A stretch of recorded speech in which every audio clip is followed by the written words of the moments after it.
Ahora sí. Bueno, Andrés Felipe Rocha Parra, bienvenido a esta entrevista. Gracias de nuevo por tu tiempo.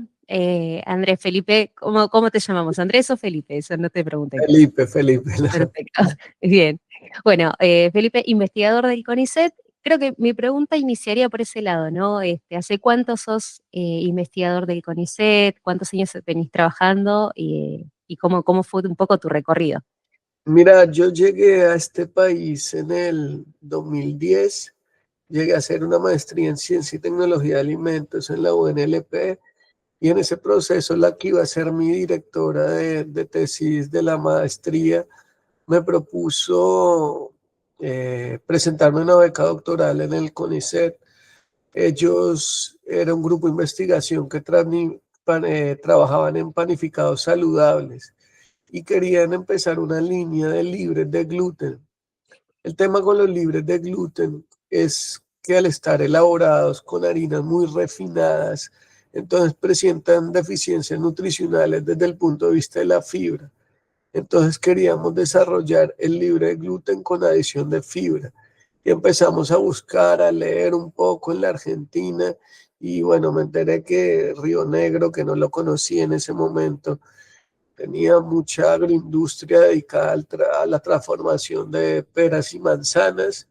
Me contacté con una de las principales jugueras de la zona y les propuse que si me empezaban a enviar a La Plata orujo de manzana, que es ese subproducto sólido que queda en ese proceso productivo de elaboración de jugo de manzana. Y ahí empecé, año 2011, con ese tema, me doctoré.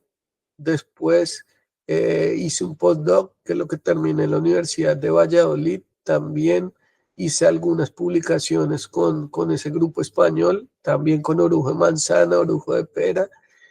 Y ya en 2018, por cosas de la vida, terminé radicado en Río Negro y empecé a entender todavía más que el orujo manzana no era uno solo, sino que hay diferencias desde el punto de proceso. O sea, si por ejemplo viene la industria sidrera, es la manzana se muele y se prensa, pero en jugo utilizan otros tipos de equipamiento como los turboextractores, y eso por ahí le da características físico-químicas diferentes al material. Y nada, ese ha sido mi recorrido con siempre esta línea de investigación, y ahora estoy dirigiendo una tesis doctoral eh, que tiene que ver con el orujo de manzana, y el equipo de investigación donde estoy utilizamos el orujo de manzana en muchas de las líneas. Por ejemplo, lo utilizamos como sustrato de crecimiento de bacterias ácido lácticas, y ahora estamos extrusando orujo de manzana para hacer diferentes alimentos o cambiar las propiedades funcionales de la harina de partida. Felipe, yo te quería preguntar principalmente qué es el orujo de manzana exactamente y qué parte de la fruta lo compone. Claro, el orujo de manzana es ese subproducto sólido que resulta después del procesamiento de la manzana, sea en la industria juguera o la sidrera. Llega la fruta sólida entera, bueno, se lava, se desinfecta, entra al molino y ahí pasa a los procesos que corresponden. En el jugo de primera prensado, en la industria de sidra, pasa la prensa, y por un lado sale el bien principal que ellos es el jugo, que si es en la industria sidrera se fermenta y se elabora sidra, y si no, queda jugo, se pasteuriza, lo que sea. Pero ese remanente sólido está conformado por cáscara, semilla, pedúnculo y algo de pulpa. El problema ahí es que es un material con alto contenido de humedad. Estamos hablando del 80-90% de humedad. Y como todavía tiene alta carga orgánica, tiene azúcares, entonces se originan microfermentaciones, gases de efecto invernadero, y eso es contaminación ambiental. Entonces, tradicionalmente las industrias jugueras lo que hacían era compost o alimentos para animales, pero no lo agroindustrializaban. Nosotros ya en la UNLP, al hacer esa tesis doctoral, al tener unas publicaciones, vimos un potencial real. El tema es que había un vacío legal. No hay ley para comercializar orujo de manzana.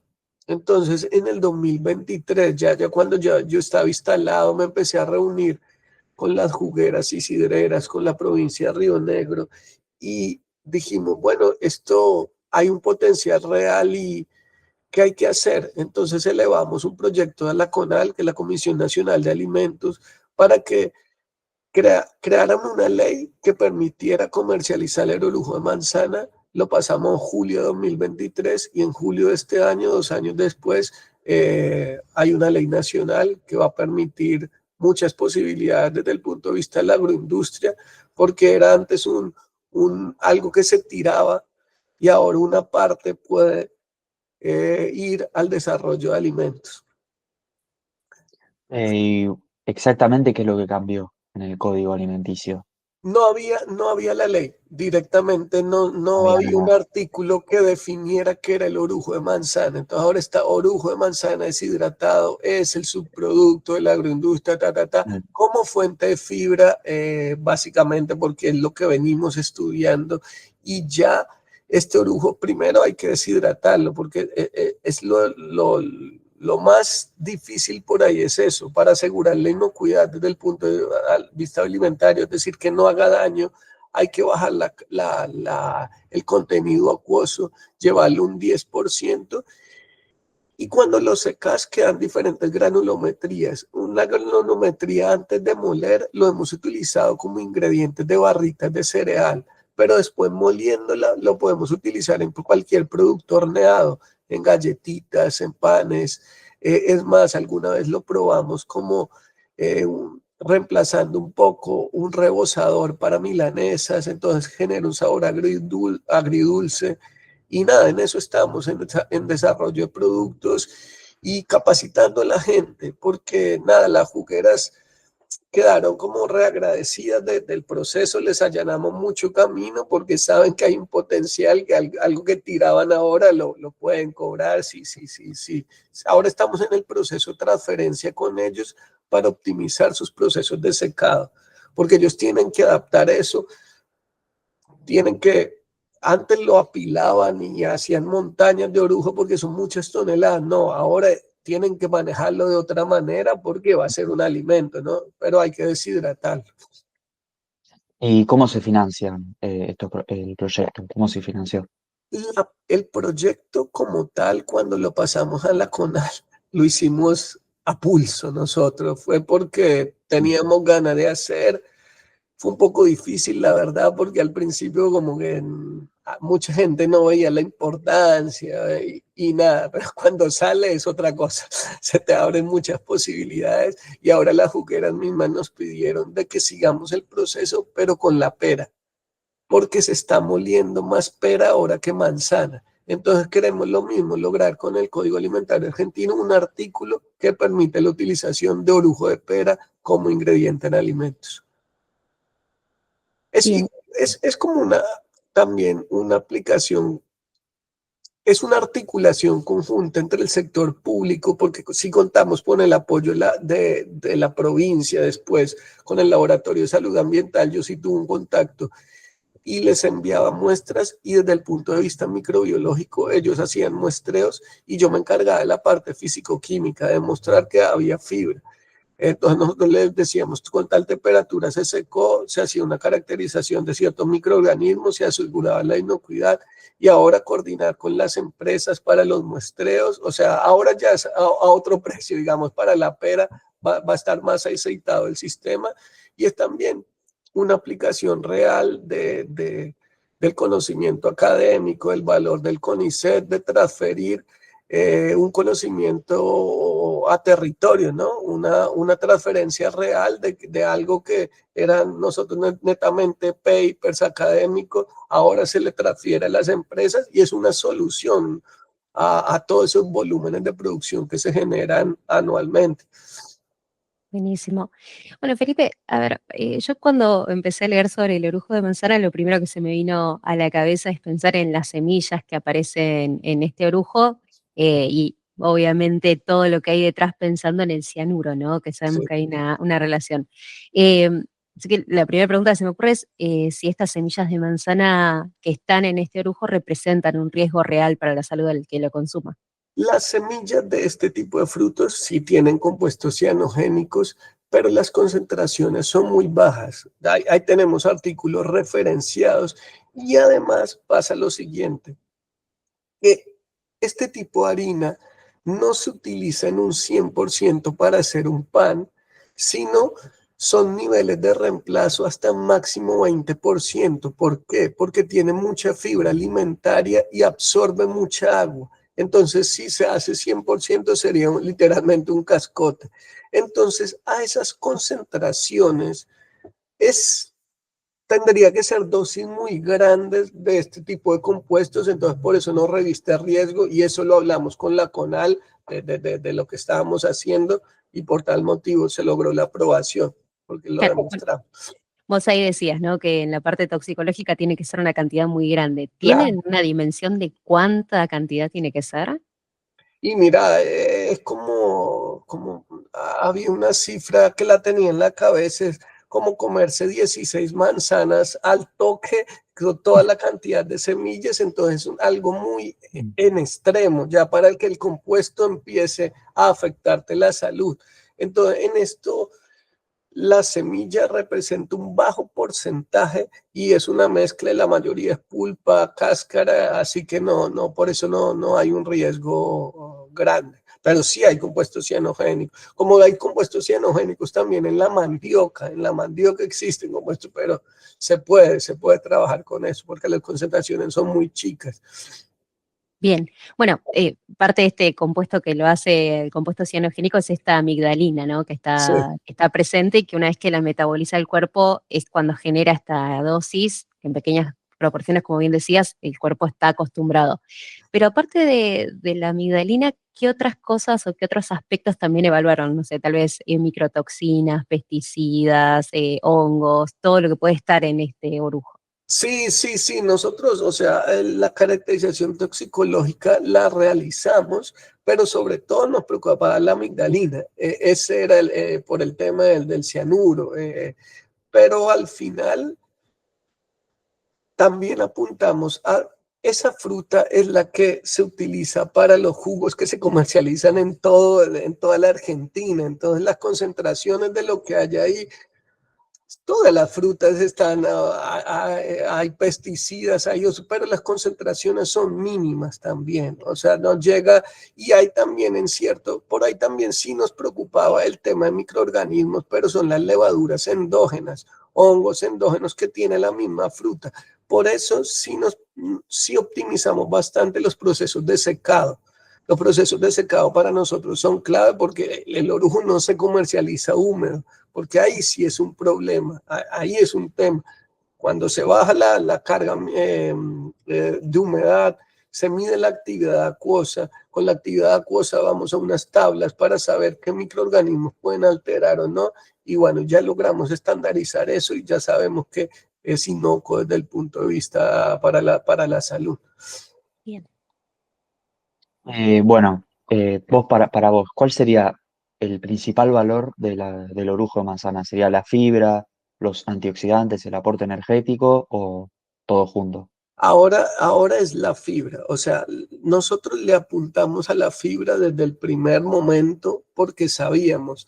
Ahora lo interesante que estamos haciendo es que nuestro orujo de manzana, la mayoría de fibra es insoluble. Eso ayuda a un producto como los productos horneados, pero si lográramos invertir un poquito esa ecuación, lograr que esa fibra insoluble se solubilice un poquito más, podríamos darle otras aplicaciones. Y eso lo estamos haciendo a través de un equipo que es la extrusora de alimentos, que somos una de las pocas universidades nacionales, la Universidad de Río Negro, que tenemos una extrusora a escala piloto. La extrusión es un proceso termomecánico en donde vos pones una harina deshidratada, la pasas hacia el equipo, que puede ser un solo tornillo o dos tornillos. Nosotros tenemos dos tornillos y ese tornillo hay varios compartimentos que yo a través del PLC puedo modificar temperatura y le puedo dar la temperatura que yo quiera en diferentes zonas. Y entonces ahí empiezan las transiciones térmicas del alimento. ¿Qué puede hacer? Gelatinizar almidones, desnaturalizar proteínas, pero nosotros estamos justamente tratando de romper estructuras fibrosas para aumentar la fibra soluble, que también es benéfica para la salud. Y lo estamos logrando. Pero no solo eso, lo estamos estudiando. Muchos de los compuestos antioxidantes, que son compuestos polifenólicos, están ligados a esa fibra. Entonces no permiten liberarse, quedan ligados a la fibra y no permiten absorberse ni llegar justamente a donde necesitamos que llegue. Al romper esas estructuras nos permite liberar, y cuando cuantificamos antioxidantes vemos que sube el nivel de antioxidantes una vez se pasa por la extrusora. Entonces ahora sí estamos mirando mucho el potencial de antioxidantes, aparte que ya tenemos caracterizado cuáles son los principales antioxidantes de este tipo de productos como la manzana. Y yo te quería preguntar también, desde la perspectiva del consumidor, bueno, a comprar el alimento y ve orujo de manzana, ¿qué tendría que interpretar? Mira, te doy un ejemplo. Acá, hace 3 semanas, la Municipalidad de Roca nos contactó a nosotros porque se iba a celebrar el Festival de la Sidra, y ellos se enteraron de la noticia. Este tipo de entrevistas nos ayuda mucho a hacer difusión, y ellos querían que capacitáramos porque ellos tenían cocinas comunitarias y habían emprendedores interesados. Aparte que es un subproducto del Alto Valle, o sea, está bien, en Mendoza se puede conseguir, pero bueno, Río Negro concentra el 80% de la producción de peras y manzanas. En una capacitación para 30 personas, 70 se inscribieron. Entonces tocó dividir el curso en una parte práctica y 2 teóricas, en la que primero les enseñamos qué es el orujo, para qué sirve, para qué lo hemos utilizado, y en la parte práctica les enseñamos a hacer panes, galletitas, barritas de cereal. Y en la Feria de la Sidra ya varios emprendedores llevaron productos como barritas, como galletas. Entonces para nosotros eso ya es un aporte real. Entonces ahora la gente está como loca diciendo dónde se consigue, dónde se compra, pero ya la pelota está casi en la cancha de las grandes jugueras, que ellos tienen que adaptar sus procesos para deshidratar y empezar a vender. Nosotros desde la planta piloto de alimentos sociales de la Universidad de Río Negro tenemos como para investigación, siempre tenemos orujo de manzana, y los emprendedores nos piden, nosotros no tenemos drama en proveerles, pero es escalas chicas. Estamos haciendo investigación y nos interesan otro tipo de cosas, no comercializar algo, pero ya el interés está creado y la necesidad está. Entonces es como que hay un potencial real, y que además es una fuente alternativa y natural sobre todo. Y es un producto muy noble desde el punto de vista organoléptico, porque también trabajamos con el orujo de uva, que también está aprobado en el Código Alimentario argentino, pero el orujo de uva justamente tiene más pepitas, y en esas pepitas hay más compuestos antioxidantes que son benéficos, pero generan más astringencia.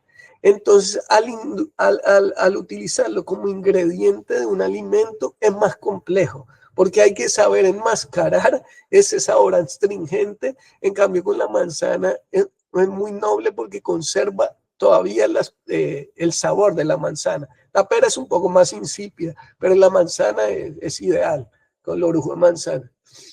Bien. Bueno, y si de forma simple tenés que explicarle al consumidor esta diferencia entre el mito y la realidad, ¿no? Lo que hablábamos antes del cianuro, y es un mito muy fuerte a nivel, a nivel urbano, si se quiere. Si lo tenés que simplificar para el que escucha del otro lado, ¿cómo se lo explicás?